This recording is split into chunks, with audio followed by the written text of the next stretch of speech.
The most sublime and transcendent episode in the entire history of the World Trade Center would come in the first dark and difficult years after its opening, while the city lay deep in the worst financial crisis of its history, and while the towers themselves, still unfinished on the uppermost floors, seemed to stand as a painfully extravagant monument to folly and misguided ambition. For 6 years following his epiphany in the dentist's office in Paris, Philippe Petit had nurtured his dream, painstakingly perfecting his skills as a high-wire artist and devouring everything he could find about the Twin Towers. In early January 1974, he flew to New York City for the first time in his life to put in motion the next elaborate phase of the illegal escapade he now called simply the coup. He was 24 years old. It started out as another routine morning for a New York helicopter traffic reporter, but he had more to tell his radio listeners than how the traffic was on the West Side Highway. I'll tell you what, I have a very queasy feeling in my stomach right now because I'm at, let's see, 1,500 feet. And up here at 1,500 feet, or in that area, there is somebody out there in a tightrope walk between the two towers of the World Trade Center, right at the tippy top. That somebody was Philippe Petit, a 24-year-old Frenchman, doing his higher wire act 1,350 feet up and no net below. He and some associates managed to hide out in the World Trade Center towers overnight, and early this morning rigged a 140-foot steel cable between the two buildings using some sort of crossbow device. Petit enthralled hundreds of people below, prancing about for more than an hour. But police in the audience decided Petit was better off in a police station, handcuffed securely to a chair. Why did you do this? That's the thousand why in this morning. There is no why. Just because when I see a beautiful place to put my why, I cannot resist. Sergeant Charles Daniels, who talked Petit off the high wire, called it a first-rate performance. He was bouncing up and down. His feet were actually leaving the wire, and then he would resettle back on the wire again. And then he would go down on one knee, and he'd balance his hand pole and lay down on his back and put his hands behind his neck and just completely relax and swing one of his legs over the wire in a carefree manner. Was he laughing and smiling? Well, not when he would do that. He would just lay there and relax as if he wanted to just take a little nap. As spectacular sights go, how would you rate this one? Supreme. The apex of excitement. Petit was charged with disorderly conduct and criminal trespass and received a quick sentence, doing a free show for children in Central Park. Chris Kelly, CBS News, New York.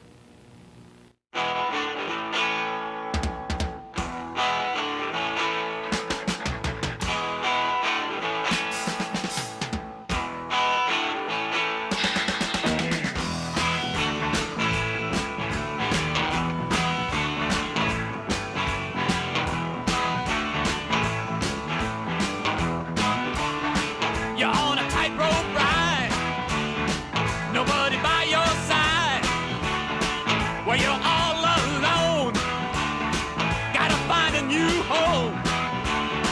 Don't go over the line, you better keep on time, or you lose your mind on your tightrope ride.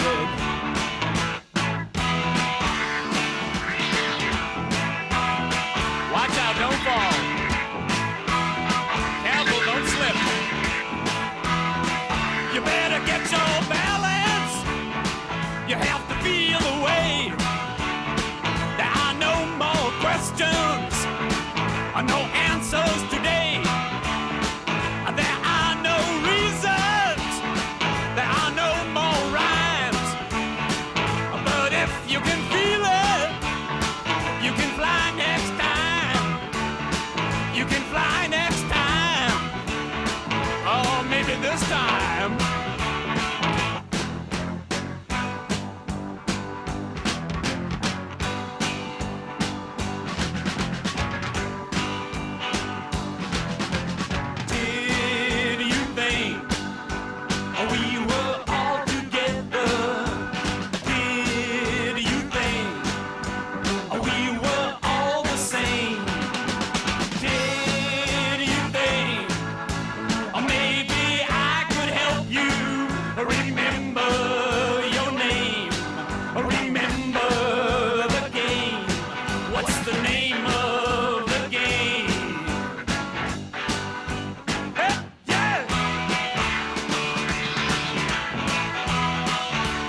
Though few people realized it at the time, Petit's extraordinary exploit marked a crucial turning point in the life of the Twin Towers and in the life of the beleaguered city that was their home.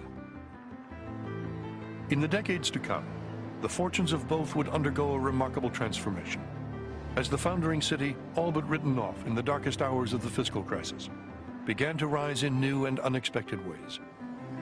And as the World Trade Center itself, a hollow mockery when it opened in 1971, finally began to fulfill the grandiose promise of its name.